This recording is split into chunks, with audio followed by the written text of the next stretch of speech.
cost-effective method for selection of professional services while adhering to state and federal statutory requirements. So we follow this for any time we have to select a consultant to do work, whether it is engineering or in this case, specialized expertise to help us get through our impact fee and plan update.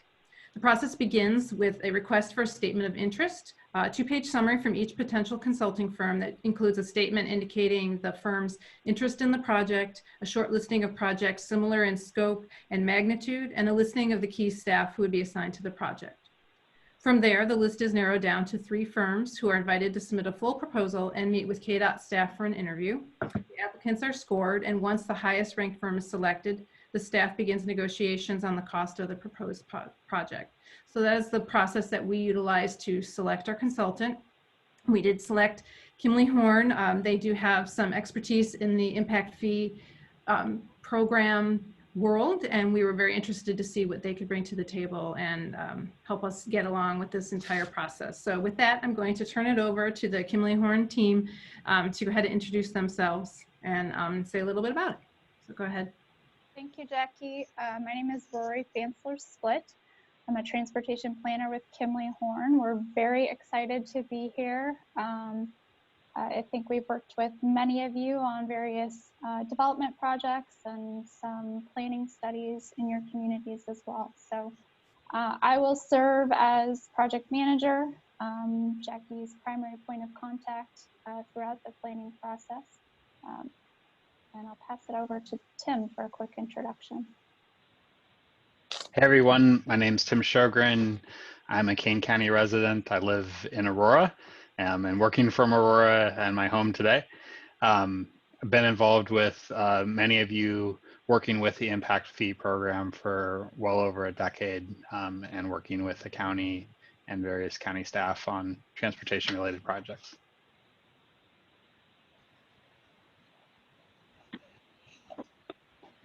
All right, and then hi everyone, my name is Peter Vida. I'm an analyst with Kimley Horn, working mostly on transportation planning projects. I'm fairly new to the Chicago area, but I've worked on several different kind of long-range planning projects throughout the Southeast, and especially in the Atlanta area before I moved up here over the summer. So very excited to be involved in this project, and I look forward to working with y'all. All right, thank you. Next, I'm going to go through the list of our new impact fee members on the committee, and if you'd like to share a little bit about your interest in the program or anything else that you'd like to say, we appreciate just kind of getting to know everybody who's new on the team. I can start off, I'll go down my list here. Let's see, President Ward, is there anything you'd like to talk about? Introduce yourself. I'm just Steve Ward, Village President down in South Elgin here. You asked me to come on. I'm excited to come on. I mean, because, you know, there's always something going on with roads. So it would be nice. I've always found, you know, I got on the village board originally because I was interested in stuff going on. So this is going to help me a little bit, even with our roadways. So it's going to be a new experience for me. Never done anything like this with Kane County. So happy to be aboard. Thank you. Mayor Irvin. Hello, my name is Richard Irvin. I'm Mayor of Aurora. Happy to be on and just looking forward to partnershiping with Kane County to talk about how we can improve our roads here in Aurora and throughout the county. Thank you. All right.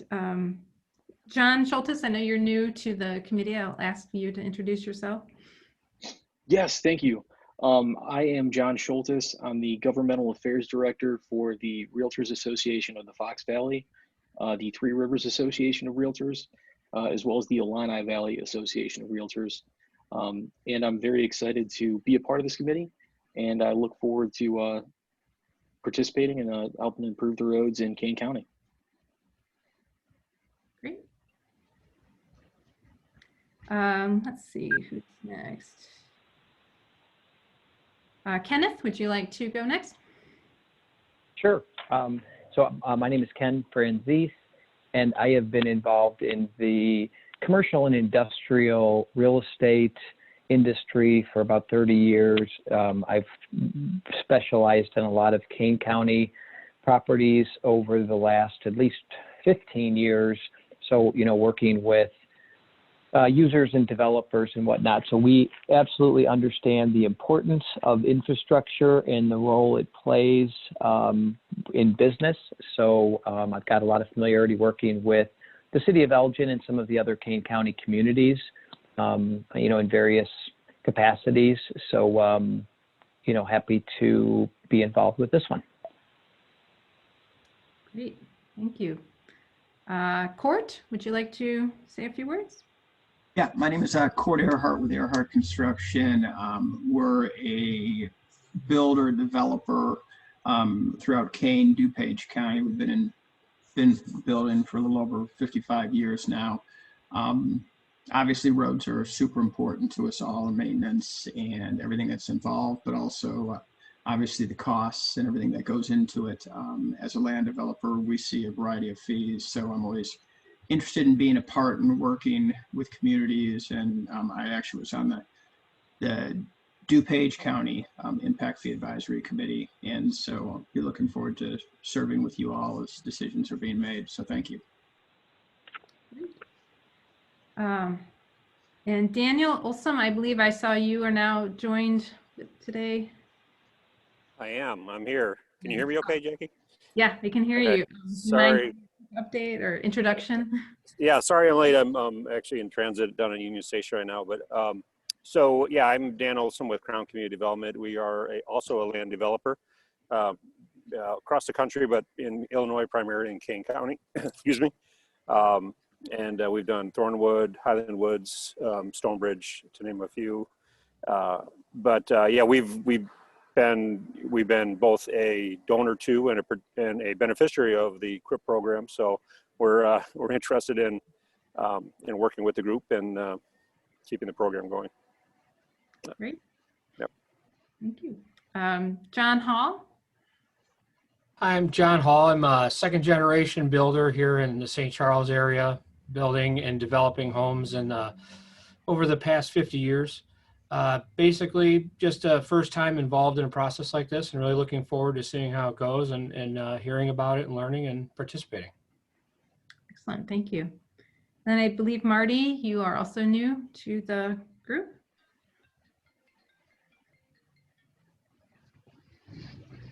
Would like to say anything?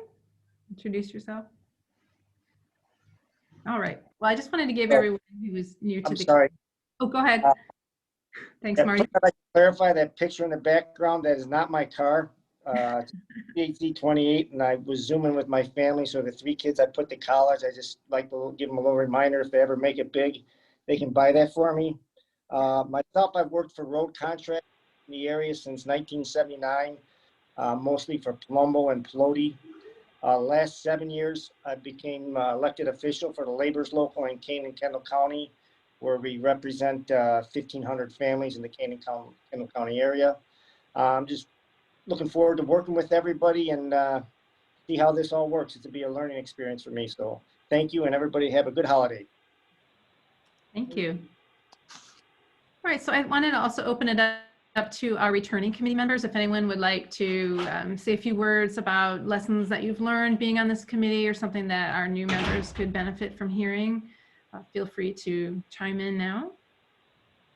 This is Chairman Fries. I'll maybe start the ball rolling with the returning members. Back in the 80s and 90s and early 2000s, when we had the hyper growth throughout the valley, our residents were just clamoring that developers should participate in the costs of the infrastructure that their projects generate. And so it took quite a bit of work, and the county put that system together. And of course, we had the Great Recession, which stretched, probably about 10 years or more. And then now we're into the COVID years. So the system has worked well, but we've also, both the KDOT and the county board has tried to, or strive to be flexible with the users. So, we've done several things as far as, freezing, escalating things for the fees and keep them from going up to what were supposed to have been higher numbers. And we've tried to make it something we can live with, but I'm constantly reminding the board, and we have a bunch of new board members recently, that this system took quite a bit to put in place, and we want to keep it in place. because someday that growth will return. But that's kind of my perspective. Anyone else like to say anything? Jeff Schelke, I'm the senior mayor in Kane County, they tell me, but I just want to share that I've been on this since I think it started. And I also have the role in the region. I serve as chairman of the Chicago Metropolitan Agency for Planning's Council of Mayors downtown. And in that job, I get to see all the support staffs for all the counties and all the governments that are floating around the area, because we're the ones that handle the distribution, as most of you know, of the federal transportation dollars coming into the region. And I just want to give a shout out of admiration to the Kane County Highway Department staff and all this, some of whom are on this call with us. We are about as good as you got in the entire Chicagoland region as far as professionals who know what they're doing, know their job. And we are truly blessed in Kane County to have the county transportation department under Carl Shadle's leadership that we have, because we have the very best of people. So this is a great program. It's being well run, and we have a top-notch, best as there can be staff running it. I'd like to second that.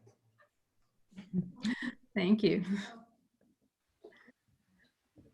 All right, and I just wanted to briefly introduce our KDOT staff who are also a part of this meeting. I'm Jackie Forbes. I'm the Chief of Planning and Programming at the Division of Transportation, and I'll be leading us through this project.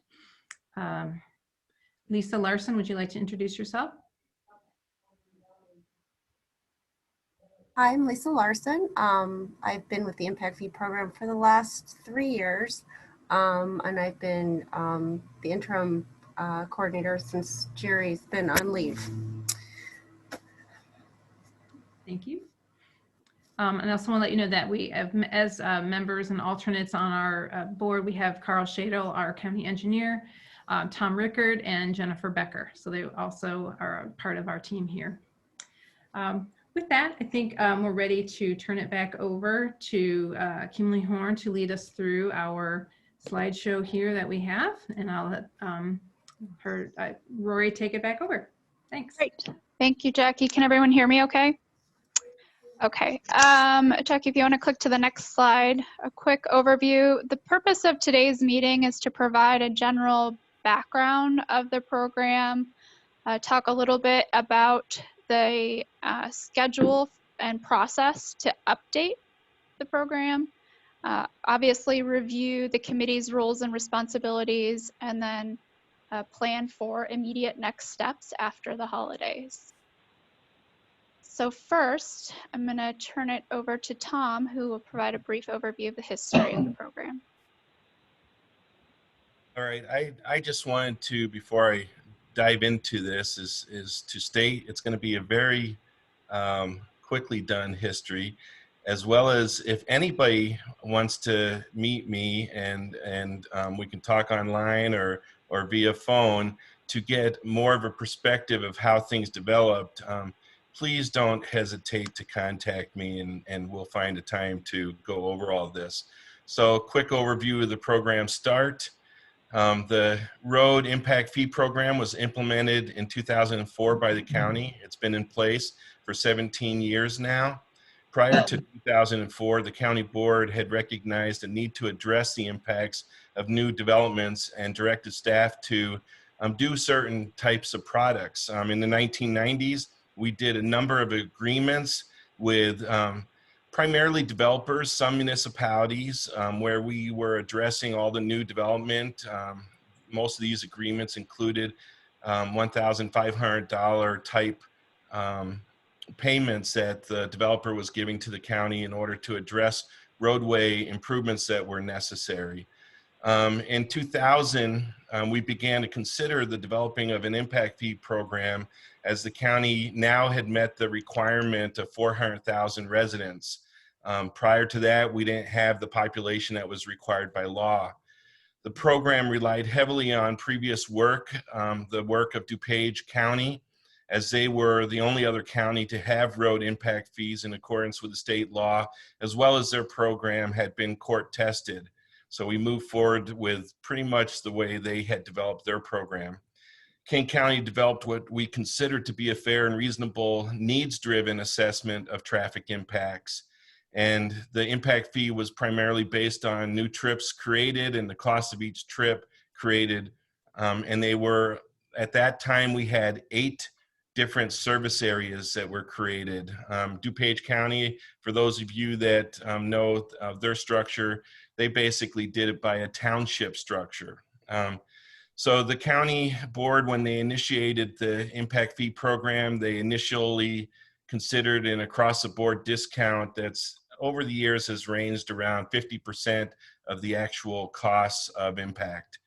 Upon implementation of the 2004 program, the municipalities and developers immediately requested program changes for what were considered inequities.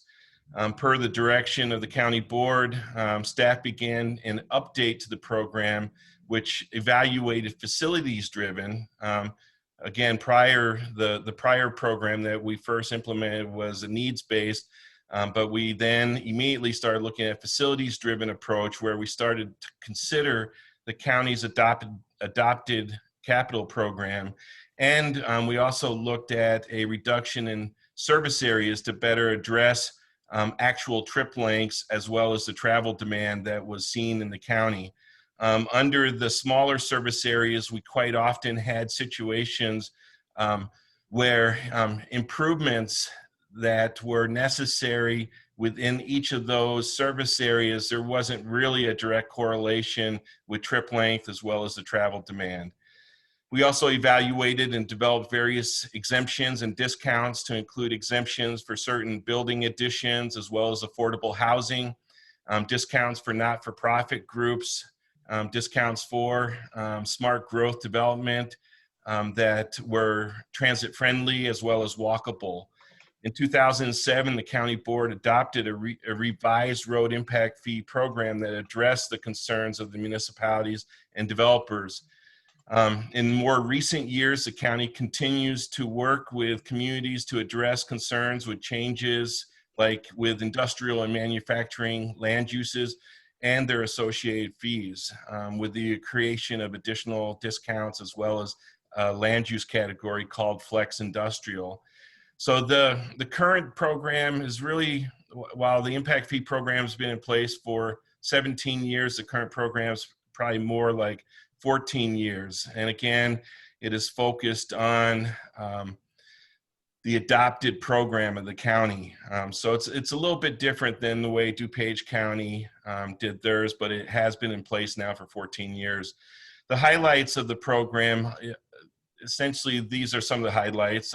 First is that we have 3 service areas with a facility-driven approach. And this helps to focus again on the county's priority projects like Randall Road, as well as some of the east-west travel highways. And also the facilities-driven approach also allowed us to create credits for right-of-way conveyance of developers.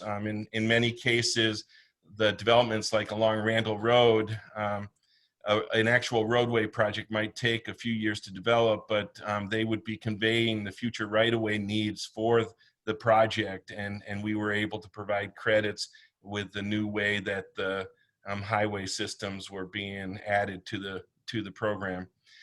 We've collected approximately $43.5 million as of November 30th. This is approximately $2.5 million a year that we're able to put towards our capital program. And then the last thing I want to do, just mention is a couple of the projects. If we can move to the next slide, which you already have, sorry. Some of the projects that you see there, Anderson Road in the Elburn area. We've got different projects, Big Timber at 72 in the Elgin area. We also, if you look down there, there's Fabian, Burlington Road, Bunker, some Huntley Road projects. Kirk Road is the primary north-south road on the east side of the Fox River. There's the Stearns Road improvements, Randall Road improvements. So a lot of these projects are occurring all over the county. I just wanted to make sure that you could see a list of the various projects that impact fees have helped to assist to move forward. That's all I have as far as history update. Again, feel free if anybody wants to understand why certain things were done over the last 17 years. I'd be glad to take you through some of the reasons behind that. Okay, moving on to a quick overview of the goals of the Impact Fee program.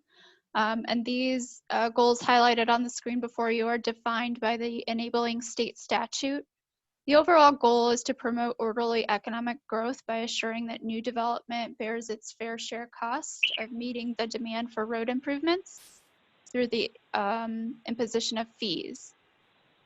Through the program, existing and future roadway conditions are evaluated in order to identify improvements to maintain traffic operations and support new development. And then for each eligible improvement, cost estimates are prepared based on the scope of the project. These impact fees are used to supplement other transportation funding sources. If you noticed the footnote on the previous screen, this is one of several, but very important funding source that the county uses to fund roadway improvements.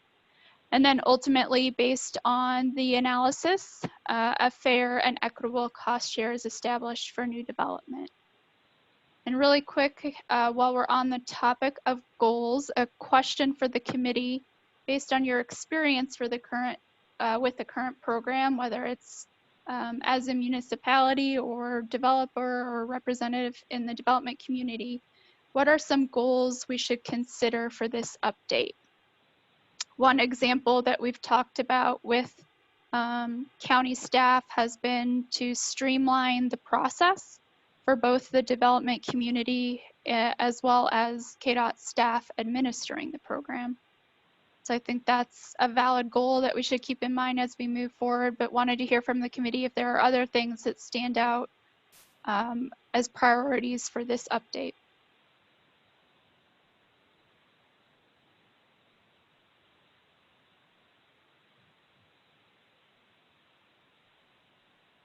Everyone's fine doing the same old, same old? Please tell me no. Got to make this interesting. If anybody has a comment, go right ahead.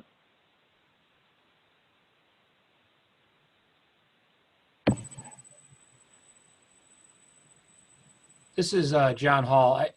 I think, being someone that has, paid into this program every time we build a home, over the years, I'm sure I'll have some ideas and comments, but I really, just being so new to this, I really want to learn more about how it was done and what we're doing to move forward. And then I can kind of probably better give input on that.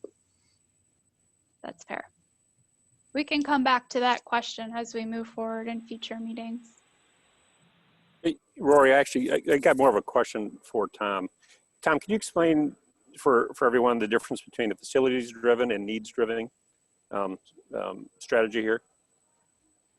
Yeah, the needs-driven strategy was something where, again, in our 2004 program, the focus was on finding out exactly what the needs were that needed to occur within the 10-year horizon, and trying to put a focus on those projects. The difficulty with that approach is that there were times where some projects were popping up that that weren't necessarily the priority that were adopted through the process of the county boards adopting a program. And so what we did is in the process of revising or updating the impact fee program in 2007, when it was updated, it went to facilities-based, which was focused more on what the county board in efforts with our municipal partners decided to be the priority projects, such as the widening of Randall Road, such as addressing some of the major east-west roads like Big Timber Road. So it went away from the needs-driven, which is all modeling, to an assessment of the needs, but a focus on the priorities that were established through program development. Hopefully that clarifies. It did, Tom, and you know that was my understanding to it. The only, and my apologies to all the politicians, you know, on the committee, but you know, my concern with that is that you know, in my view as an engineer, I'd like to see it going further toward the needs side of thing. You know, it becomes political, you know, for lack of a better term, quite often when it's you know, when we focused on the facilities driven strategy. So that would be my only suggestion and recommendation. And just so everybody's aware, that will be part of the assessment, because we do a needs-based assessment, and we will be talking through the process about all the various projects that pop up in regards to needs.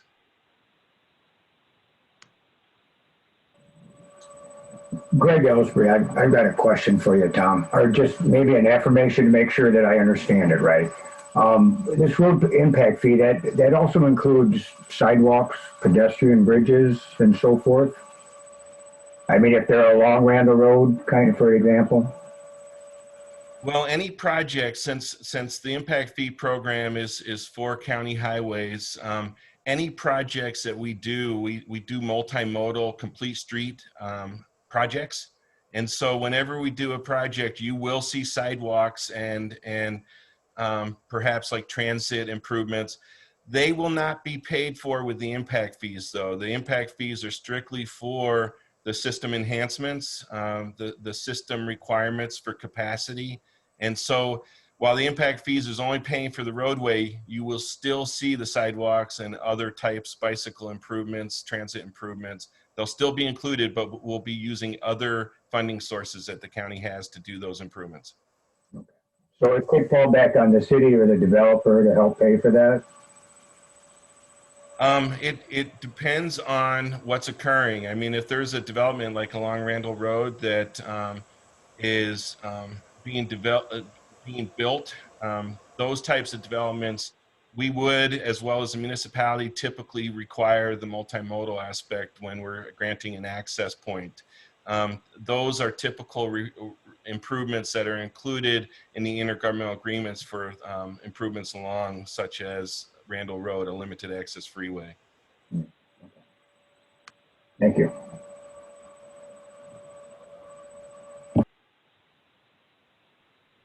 Okay, that was actually a great segue onto this slide. The enabling state statute provides very clear requirements for the impact fees. They must be collected in connection with new development. They must be used for improvements to county highways, and which, again, as Tom mentioned, are focused on the system, the expansion, enlargement, or construction of county highways or associated infrastructure such as bridges. The multimodal components are included in the project scope, but alternate funding is required. The state statute also defines the composition of this committee, which, as we heard in the introductions, includes representatives from the real estate development, building industry, labor communities, and municipalities. And additionally, the state statute provides explicit requirements for this update process, including public hearing notice requirements. There are essentially three components that we'll be reviewing as we move forward with this update. The first is land use assumptions.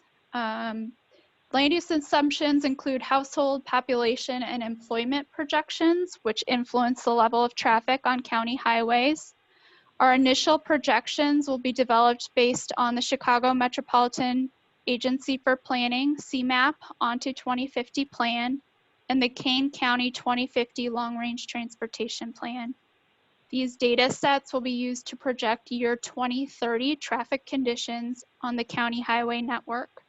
I think this is important to highlight in this meeting because we recognize many people on this call and many other stakeholders in your community have provided input on the land use assumptions that were used to inform these two recent planning documents. So our intent is to develop our projections informed by the recent feedback obtained through these two planning processes. The land use assumptions will be reviewed by this committee and by municipalities within the county. Ultimately, a public hearing will be conducted to consider the proposed land use assumptions and solicit public comment. Following the public hearing, this committee will review the public comment and provide a recommendation to adopt, reject in whole or in part, or modify the assumptions. And then your recommendation will be forwarded to the board for final consideration. The second component is the travel demand model. The travel demand model will be updated to evaluate existing year 2020 and future year 2030 traffic conditions. Based on this analysis, future deficiencies in the roadway network will be defined. A deficiency is defined as any intersection or roadway segment operating below a level of service D, for which a technical table is provided on this screen, but Tim Sjogren's going to chime in with some perspective on level of service D or below conditions.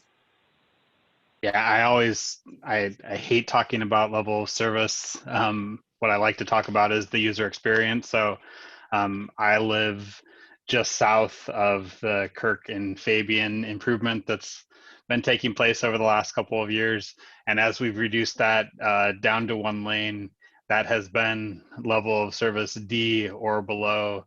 But I had the opportunity to drive through it a couple of days ago, and with all the improvements there, partially paid for by impact fees, what you're seeing in there is much more of that level of service A or B, now that we're able to get geometrics to support the traffic that we're experiencing out there. So that's kind of the range that we would typically go for. We don't want to design things for level of service A or B. We'd have the world and the entire county paved over, but certainly we want to have better experiences for those businesses and residents that are part of the county. Great. Okay, so based on the results of the travel demand model, the deficiencies will be identified and then improvement alternatives will be analyzed. The preferred improvements will be proposed for inclusion in the Comprehensive Road Improvement Plan, or CRIP. For those who are not familiar with the fun acronyms, you will soon get a long list of them, I think. For each preferred improvement, a cost estimate will be developed, and where applicable, alternate transportation funding sources will be defined. It's worth noting that at the start of the impact fee program, existing deficiencies in the network were identified, and these are not eligible for impact fee funding. As part of this update, the improvements identified for those existing impacts will be reviewed and cost estimates updated. And then again, a final reminder that will be a continuing theme through all of our discussions, that eligible projects support future transportation needs and include roadway focused improvements on county highways only. Local and state roads are not eligible for this program.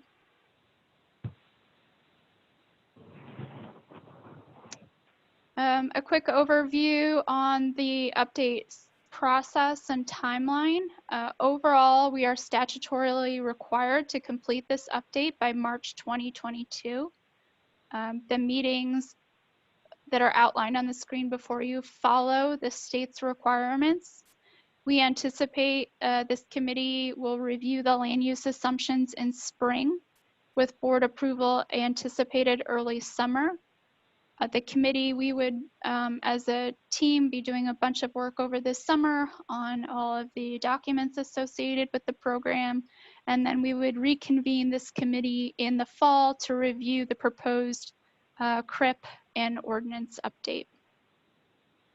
So we're looking at about 1 year together, but hopefully a concentrated effort in the spring and then again in fall. The committee's roles and responsibilities, again, are very clearly defined by the state statute. One thing worth highlighting, I think, is throughout this process, it's our expectation that each committee member solicits input from your respective constituents. I think a goal, we didn't discuss it earlier when we were talking about goals, but I think from lessons learned through other program updates around the country, one goal we should consider is to create an end product which is reflective of stakeholder input. And so collectively, as we move forward, we need to solicit input from our constituents throughout this process, and then obviously use these meetings as opportunities to share that with other committee members. So where are we headed in the immediate near term? You all will enjoy the holiday season, I hope. And then after the new year, we anticipate that we will be soliciting municipal input on the land use assumptions in January. So we've been pulling the data again from CMAP and the King County 2050 Long Range Transportation Plan, and have draft assumptions that we're working on, and we'll see in a moment. But we'll provide an online mapping tool. Stay tuned. We'll show you a quick highlight of what that looks like, and we'll solicit input on those assumptions in January. And then in February, we anticipate a stakeholder planning session with this group, where we will present key findings from the land use assumptions, all of the input that we've received, any changes that need to be discussed. We'll review the initial findings of the travel demand model and the existing methodology used by the county. We're planning to use that time to review best practices for impact fee programs. Our Kimley Horn team includes Jeff Whitaker, who's not with us today, but will be with us in February. He has been part of establishing a number of new impact fee programs and various updates in different parts of the country. And as Tom mentioned, our only local examples are Kane and DuPage counties, so we need to look beyond Illinois to review best practices. So Jeff will lead us through a conversation about other opportunities regarding the methodology, policies, and administration of the program. And so I think with that, I guess before we preview the online mapping tool, are there any questions from the group or comments? All right. I just want to make one comment. You know, think about all of this as Rory was mentioning. Think about this and make sure that if we're looking at potential changes to the ordinance or to the comprehensive road improvement plan, that we're discussing that sooner rather than later. Any ideas, any issues, concerns that you might have. Again, we're going to have some expertise helping us with the best practices that are out there. But it's really difficult to make changes if we are making comments to the ordinance on the 11th hour. We want to make sure that we're interacting with this group as much as possible up front, so we know exactly what thoughts are occurring out there. So I just wanted to mention that real quick. Thanks, Tom. Okay, without further ado, so for those who've participated in the program update in the past, you may recall the pages and pages of printed documentation that you were asked to review when it came to the land use assumptions, and had to kind of go through it was a painful process. We have a new process just in time for COVID. Thank goodness we no longer can sit at the table and unroll pages of maps and look at data in print. So that's very timely, but we do have an online mapping tool that will be rolling out to the municipalities, again, to solicit input on key land use assumptions. We're also going to use this tool to review the existing CRIP and solicit input on key intersections in your community that may need to be explored as we move forward. So I'm going to turn it over to Peter, who will help us just kind of preview this tool. Hopefully this is an exciting change. And then, you know, as we move forward, we'll be looking to the committee to help, communicate with the municipality, the significance of reviewing these assumptions. So Peter, if you want to take it away. Just unmute myself here. So yeah, absolutely. So can anyone see my screen? Are we good with that? Yes. Perfect. Okay, yeah, so like Rory mentioned, we're going to be rolling out an online mapping tool kind of in the January timeframe to help take some of the pain out of commenting on all these land use assumptions. And I'm just going to walk through kind of how that works and what it'll look like. So we've set it up in just a series of 5 panes that we'll walk users through. In general, the instructions are just the top of each of them. The first pane is just a little bit of background information and kind of reiterating some of what we covered in this meeting about the different types of socioeconomic data, where that data is being pulled from, be it the CMAP onto 2050 plan or the county's own long-range transportation plan, and then the specific types of data we'll be asking for comment on. So the general workflow for how the comment process works is you click on one of these tabs at the top, and so it'll pop up a little bit of instruction.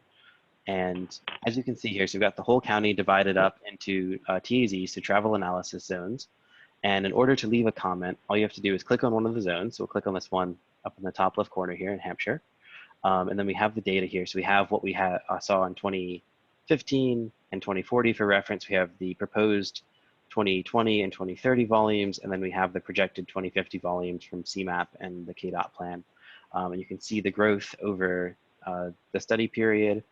And to leave a comment, all you have to do is just click on this button here. You fill out the name of the TAZs, so they're all labeled. You can put your name, organization in, and then just whatever you're thinking about the projected comments. So if you think they should be higher, if you think they should be lower, or there's particular developments that you think are not being considered in this because you're not seeing the growth that you're expecting to see there, and just click submit, and then your comment will be right there. Any questions sort of on that basic workflow or how that works? I just had a quick question on where you're getting the growth projections. I might have missed that. I apologize. Sure, yeah. So we have several years up here, so I'll try and walk through each one. So 2015 is just provided by reference. That's from historical data. The 2020 and 2030 are both from the CMAP interim conformity years. So in between are some data that was, I guess, adopted in October of 2018, and then these are interim model years. And then 2040 is a reference, and then 2050 is CMAP and KDOT data. They're concurring what the values are at that point, since the plans are sort of developed concurrently and informed by each other. And where do they get their population data? See, Roy, would you mind taking that one where the population, it's basically, oh, sorry, go ahead. I can deal with this real quick. Sure. I mean, this is under the federal requirements for the Metropolitan Planning Organization. CMAP is required to produce these projection horizons, and they are done concurrently, as well as everything is sent out to each of the municipalities to evaluate their projected land use. So it's all done concurrently with the county. Our development department, as well as the Division of Transportation, work jointly on these numbers. And then again, the municipalities. And so these numbers are adopted on a regional basis.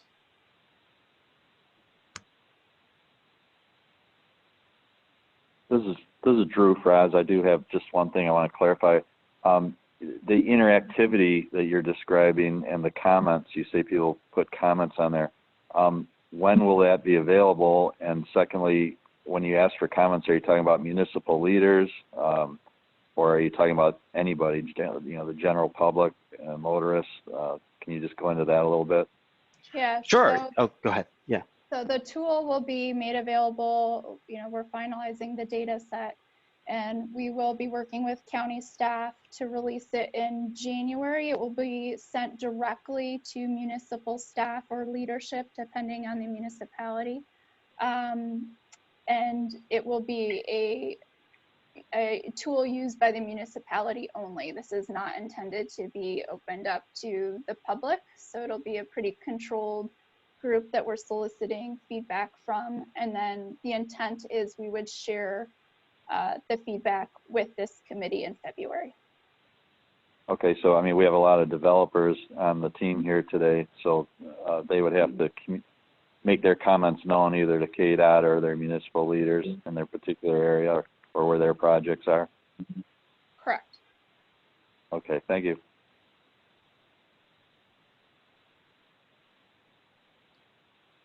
Okay, Perfect, Peter, yeah. if you want to walk us through the CRIP really quick, the tool to solicit input on key intersections in respective communities. Yeah, or absolutely. roadway segments. Yes. So the population employment tabs that I skipped over are the exact same workflow for the households. So same, click on the TAZ, fill out a little bit of information and add a comment. Just one thing to note with those is they are kind of interrelated. So if you comment and say, obviously the population should be higher in this TAZ, that will affect the household assumptions as well. And then the last exercise that's part of this tool is combine status update on previous CRIP projects and then the ability to suggest potential new projects. So on this map here, we've got just an interactive legend of previous projects, and you're able to click on one of the projects and see the status of it. So this is part of Randall Road. It's partially complete. So some improvements have been made. Some notes on the scope here. So we have different scope items, and then at the top, there's a code or key of what all those different scope items mean. So this one had some interchange improvements. It had widening to 6 lanes, and it had channelization, addition of turn lanes. And so each of the previous CRIP projects has that information available. So you can see multi-year project MYP was the time frame for this one. So that's sort of the first part. And just for reference, you're able to turn those on, turn those off, both intersection and roadway segments. And then if you'd like to add a new project or suggest one, sort of similar to the other tool, you just zoom in on the area you'd like to add. You can click on either new intersections, a new feature, so a point feature or a line feature, and we can kind of demonstrate one of each of those. So similar process, just select the type of feature you want to build, add it to the map, name, organization, comment, and then your feature will be there. So same process if you have a roadway segment, all you have to do is just click where you'd like it to start and add waypoints if it's going around a curve or an intersection, and then just fill out the fields at the bottom. So we will, as a part of this being rolled out in January to the municipalities, we will be hosting a tutorial to help them use this new tool. It is obviously different than the printed paper copy. So we'll have that, and then if individual municipalities need some direct coordination or have questions, we'll have one-on-one sessions as needed to help solicit input as we move forward. So wanted to share it with you. We think it's going to be a really powerful tool as we move forward. It'll be easy for the committee to be able to review the feedback in total, and obviously we can create some pretty cool maps of the data we receive and analyze as we move forward. So I know we're running short on time, so I'll turn it back over. That's the conclusion of the presentation.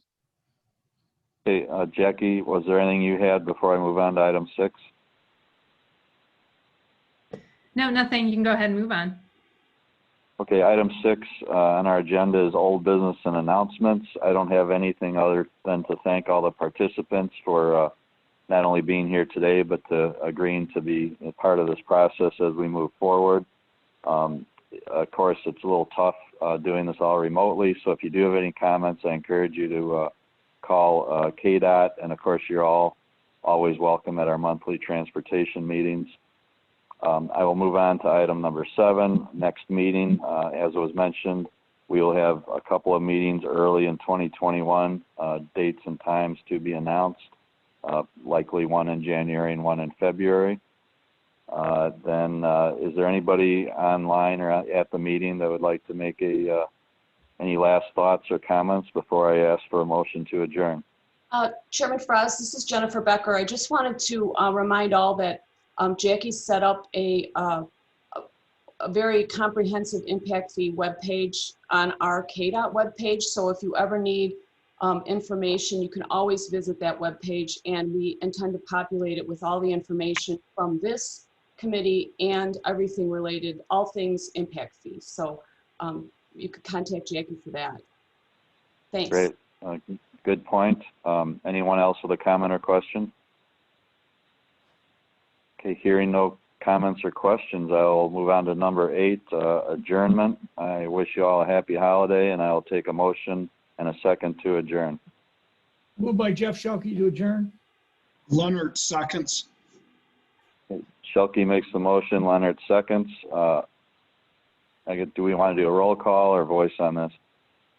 We can do a quick roll call, please. Okay, quick roll call to adjourn. Okay. Tom Rickert.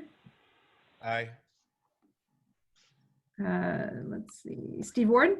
Yes. Mayor Irvin. Aye. John Schultes. Aye. Kenneth Franzese.